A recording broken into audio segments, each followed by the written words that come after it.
Right then, hello there, good evening, good afternoon, good morning, good whatever it is, wherever you are, whenever it is.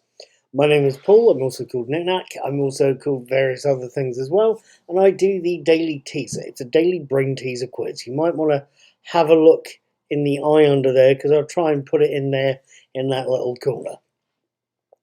I also watch movies and try and write and vlog about them, and I also do the same with TV shows I'm watching. I've been watching the first series of Star Trek Strange New Worlds of a Friday and reviewing it of a Saturday. Again, I'll try and put that in the eye there. I've also been watching the first couple of episodes of classic Doctor Who series, The Abominable Snowmen. Today is Tuesday the 22nd of November, and I'll be honest, I caught the third episode of the show last night, and I wanted to tell you about it. Episode 3 picks up from where we left off, opening with the distinctive sound of a Yeti control sphere, the one outside Detsen Monastery, broadcasting to its companion sphere inside Detsen. A companion sphere that responds by rolling away from the statue of the Buddha that it's hidden at into a potential hiding place. The scene shifts to a small room off of Detsen's courtyard, where Victoria, the Doctor and Jamie, Deborah Watling, Patrick Troughton and Fraser Hines are examining the captured robot Yeti along with Travers, Chris Ong and Tomley, Jack Watling, Norman Jones and David Spencer. The Doctor is explaining how the Yeti's control unit had been dislodged from its chest by Jamie and is somewhere outside the monastery. It needs recovering, something the Doctor is easy to do as he feels a revived Yeti is going to be just a little bit dangerous. Chris Ong, however, forbids this, as he trusts no strangers in the area until it can be shown they mean no harm to the monastery or to its monks. Chris Ong won't even let Tomley, his most trusted warrior, to search for the missing unit either, nor will he allow Travers out of Detsen to search for a real Yeti. After all, anyone in the monastery may be controlling the robot that's deactivated in that side room.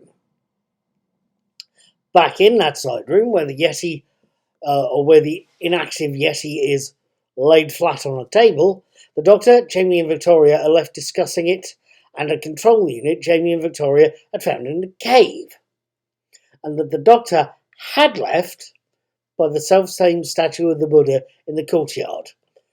That control unit has now gone missing. The team's only option is to start asking around before the control unit gets anywhere near an inactive Yeti. Now, what did I make of episode 3? Good, bad, or indifferent? Have I found anything out? Are things starting to heat up? I think we can say yes there to that last couple of questions, don't you? I know, for starters, I found a few things, or found out a few things, I should say, or recognised something at any rate. Towards the start of the episode, we see one of the monks, Ral Pachan, played by David Barron, polishing the monastery's gong, the one that, for want of a better term, I'm not sure what to call it, but the one that calls the monks to prayer, or to their meditation sessions. It occurred to me last night the thing looked familiar, the shape of it, the two side posts with a couple of cross posts, a straight one underneath and a curved one on top. It struck me, it reminded me of what the Japanese called a torii or a torii, Torii, the traditional gate of a Japanese Shinto temple. As far as I can tell, the animators have taken the shape of the gong shown from the live action episodes. The second photo that I'm going to try and have floating around comes from the live action surviving version of episode 2.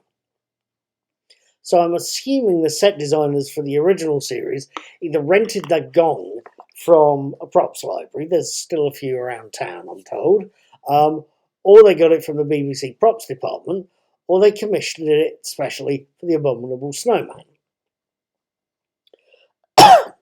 My point is that the gong's a built thing, and I'd love to know where the designer got the idea of it. Whether he or she had seen at Temple Gate and based it on that, or was it inspired by a real Tibetan gong? I'd love to know a little of the thing's history.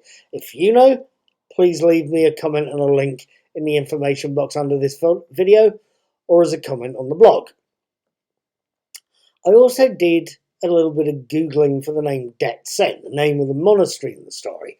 It shares its name, it seems, with Trisong Det Sen, one of the ancient Tibetan kings who introduced Buddhism to the country. So, I don't know for sure, of course, but I'm assuming that's a deliberate choice by the writers Lincoln and Haseman. I'd love to know more. If you know something, again, please leave me a comment. As for heating up, oh yes. By the end of this episode, Travers is far friendly to the Doctor. Friendlier, if not totally helpful. He's still obsessed with finding a real Yeti. Song is, if not trusting at the start of the episode, is by the end, going so far as to help the Doctor find the control unit left outside the monastery. We also see Abbot Songson talking to the mysterious Padmasambhava and apparently controlling the Yeti. Talking of which, we have the almost classic bog-standard Doctor Who cliffhanger. We have a huge, hideous monster waking up, starting to knock over the furniture, and then cutting to the end titles. Dum-de-dum. At any rate, it's ended on something of a high note. It's a very good high note to finish on. Frankly, I am going to be looking forward to how this cliffhanger resolves itself when I watch episode 4 on Monday the 28th of November 2022, and I will have my reviews written and videos up on the 29th of November. Please feel free to subscribe to this video if you're on YouTube, and please feel free to subscribe to the blog if you're reading this on Knickknacks Old Peculiar. I will see you next Tuesday. I hope you have a very good week. Be seeing you.